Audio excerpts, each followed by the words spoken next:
السلام عليكم ورحمة الله تعالى وبركاته كل وعن وناكسن داوديال ميل walba joogtaan kuna soo dhawaada wararkeena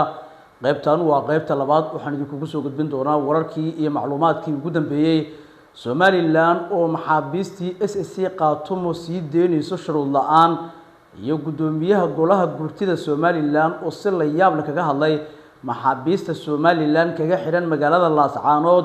iyo kuwa iyagu ay ka hayaan maamulka SSC qaatumo haddaba fariinta nabadda ee ka soo baxday gudoomiyaha golaha gurtida iyo madaxweynaha Somaliland Cabdiraxmaan Cirro oo arintan lagu cadaadinayo waxaan idin soo gudbin doonaa xogta Somaliland oo qorsheynayso in dhammaan maxaabiista ay ka hesho SSC qaatumo ay fasaxdo waliba si shuruud la'aan ah waxaa la wadaagi doonaa warar macluumaad iyo xogo ku aadan warka weyn ee ka soo yeerayo magaalada Hargeysa ee Somaliland qodobada kalena waxaa kamid ah macluumaadkii ugu dambeeyay xog sheegayso in Somaliland ciidankii ugu badnaa ay geysay gobolka Sanaag xilli dhawaan ay u dabaaldegayso 18 May haddaba ciidankan maxaa looga gol leeyahay ma waxa lagu weerarayaa maamulka SSC qaatumo mise waxa lagu talagalay inay sugaan amniga dadweynaha tirada badan ee u dabaaldegayo 18 May maalinta Somaliland waan idin soo gudbin doonaa ciidamada lagu daabulay Cergaabo iyo guud ahaan gobolka Sanaag ee Somaliland sidoo kale waxaan idinaynaa xogo sheegayo in Taiwan hubkii ugu badnaa ee qorsheynayso inay geyso Somaliland xilli wasiirka arrimaha dibadda ee Taiwan laga celiyay inuu tago dhulka Somaliland waan idin soo gudbin doonaa wararkeena ayayna qayb ka noqon doontaa sidoo kale warbixinada kale aan idin la wadaagi doono maantana barnaamijkeena qayb ka noqon doona haddii alweyne uu qadaro waxa kamid ah kulamadii baarlamaanka oo maanta dib u furmay iyo aadan madoobo oo aan gudoominaynin fadhiyada baarlamaanka ee maanta furmay haddaba maxay xildhibaanadu maanta ay ka doodayaan waan idin soo gudbin doonaa firdhiyana in ka badan 6 saacadood oo xiriir ah waxa uu iska fadhiyaa hoolkii shirarka ee Villa Soomaaliya ee lagu talagalay inay ku shiraan madaxda heer federaal iyo heer dowlad goboleed haddaba firdhiye oo loo sheegay in shirkii uu baaqday iyo firdhiye oo hoolka isaga tagaya goordhow ayaanu idin soo gudbin doonaa xilli uu sida uu u fadhiyay hoolka ay u soo baxday in madaxda maamul goboleedyada qaar aysan maanta imaanaynin wajigabixii maanta uu firdhiye uu kala kulmay gogashii Muqdisho ayaanu warar dhiiraah idinkaga heenaa qodobadaas iyo wixii nagu soo kordhay ayaanu idin soo gudbin doonaa soo dhawaada saaxiibayaal wararkeena ayaanu gudageli doonaa waxaan ku bilaabno wararkeena maanta isla markaas in ugu horeysiino wararkii ugu dambeeyay Somaliland oo si shuruud la'aan ah ku sii deynayso maxaabiista ay ka hesho dhinaca SSC qaatumo iyo macluumaad dheeri ah oo arintaasi laga helay gudoomiyaha golaha gurtida ee Somaliland oo maanta ka hadlay arinta la xidhiidha galka maxaabiista ay kala haystaan Somaliland iyo SSC qaatumo ayaa si la yaab leh kaga hadlay arintaas waxaana uu shaaca ka qaaday in xukuumadda Cirro ay tahay inay sii deyso dhammaan maxaabiista ay ka hesho dhinaca maamulka SSC qaatumo waliba si shuruud la'aan ah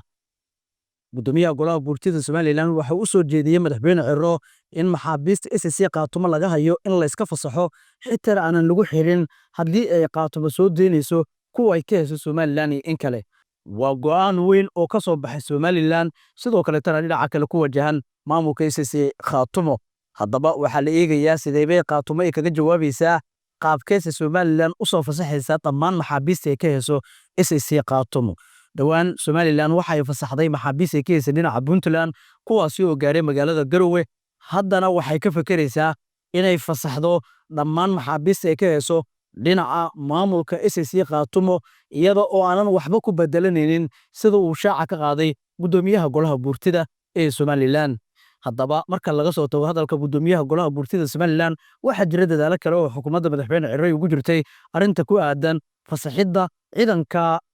Somaliland maxaabiistii ay ka soo qabteen gooja cadde xilligii ay dagaalka ay kula jireen maamulka SSC qaatumo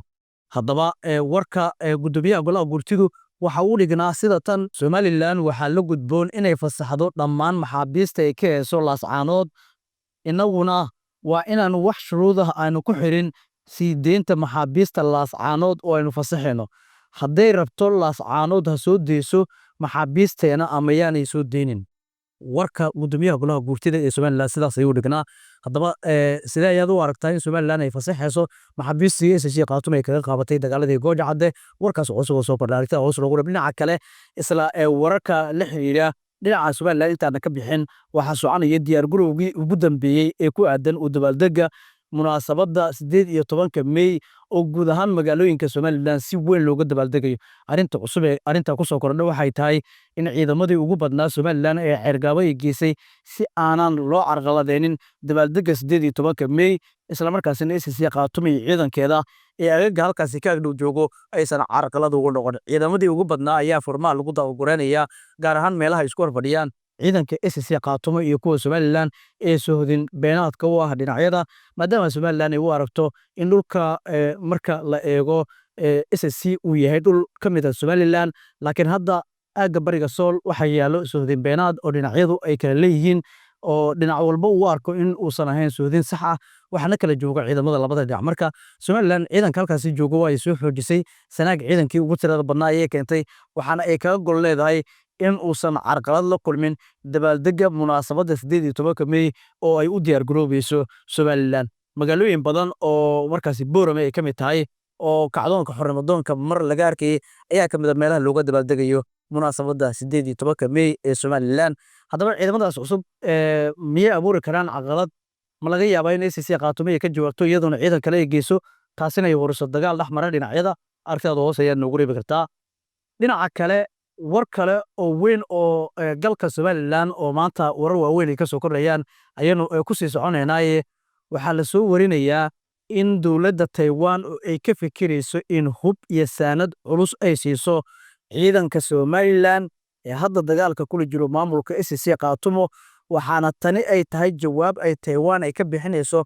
tallaabadii dowladda federaalka Soomaaliya ay uga hor istaagtay wasiirka arrimaha dibadda ee dowladda Taiwan inuu tago magaalada Hargeysa ee Somaliland, iyada oo gacan ka helayso dowlado ay saaxiibo la tahay Taiwan. Waxa ay qorsheynaysaa inay geyso magaalada Hargeysa ee caasimadda Somaliland hubkii ugu cuslaa oo lagu qalabeynayo ciidanka Somaliland. Waxa ay horaanba sida dowladda Soomaaliya ee Taiwan ay ku adkeysay ay ku eedeysaan yiraahday,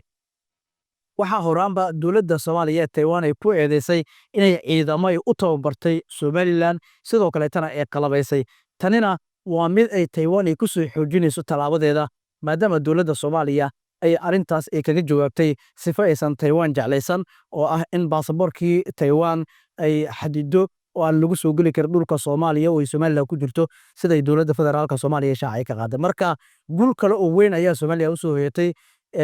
Waxay Taiwan hadda qorsheynaysaa in saanadaasi military ay ka dejiso Hargeysa, inkastoo xogahan ay yihiin kuwa la qarinaya, laakiin ilo diblomaasiyadeed oo lagu kalsoonayo dhinaca Hargeysa laga helay ayaa arrintan bannaanka keentay. Xukuumadda madaxweyne Ciro hubkan sidee ay uga faa'iideysan doontaa waa su'aasha ugu weyn ee xilligani taagan, iyadoo muddooyinkii ugu dambeeyey howlo qarameynaya sanaag iyo meelo kale oo Somaliland ah ay ka waday. Arrinta qodobkaasi ku aadan hoos ayaad noogu reebi kartaa. Ugu dambeyn, Firdhiye maanta waa uu ka ceeboobay shirkii Muqdisho,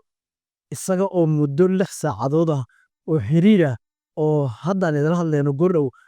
fadhiyey howlkii lagu shirayay ayaa loo sheegay in uu shirkii golaha wadatashiga qaran uu baaqday. Firdhiye waxa uu ahaa hogaamiye maamul goboleed midka kaliya ee u soo hormaray Muqdisho si uu kaga qayb galo shirkii uu Xasan Sheikh qaamiyey, laakiin waxa ku dhacday wejigabax oo 2 maamul goboleed ayaa diiday oo ku dhooreeyay ama ku xumeeyay inay ka qayb galaan shirka Muqdisho bogashiisu ay taalo, waana lafta gareen iyo qorqor oo Muqdisho inay yimaadaan diideen. Marka waxaa la leeyahay Firdhiye waxaa loo sheegay inuu isaga tago howlka shirarka maadaama shirka uu baaqday. Saaka oo ilaa iyo bardadii maanta waxaa la raajicinayay in madaxda maamul goboleedyada Galmudug iyo Koonfur Galbeed ay soo gaari karaan Muqdisho, laakiin ugu dambeyn way suurageli weysay. Xogtii ugu dambeysay helaysa maxay sheegaysaa? Xogtu waxay sheegaysaa in galabta ilaa biri ay soo gaarayaan lafta gareen iyo qorqor Muqdisho si ay shirarkaasi ay kaga qayb galaan. Laakiin wixii maanta ku dhacay Firdhiye waxa ay ahayd baa la leeyahay dadka dhallinyarada siyaasaddiisa ay qabaan inuu ku ceeboobay in howlka shirarka uu iska xaadiriyo. Marka iyada oo ay maamul goboleedyada qaar aysan joogin, oo warka ugu weyn iyaduna ee lagu maadeysanayo dadka siyaasadda Firdhiye aanan taageersaneenna ay sida weyn ugu soo qorayaan mareegyada bulshada ay ku kulanto ceebtii uu kala kulmay Firdhiye shirka golaha wadatashiga qaran, oo inta uu soo hormaray loo sheegay inuu baaqday shirka dibna u dhacay sabab aan la shaacin. Gudahaan wararkeena waa naga tan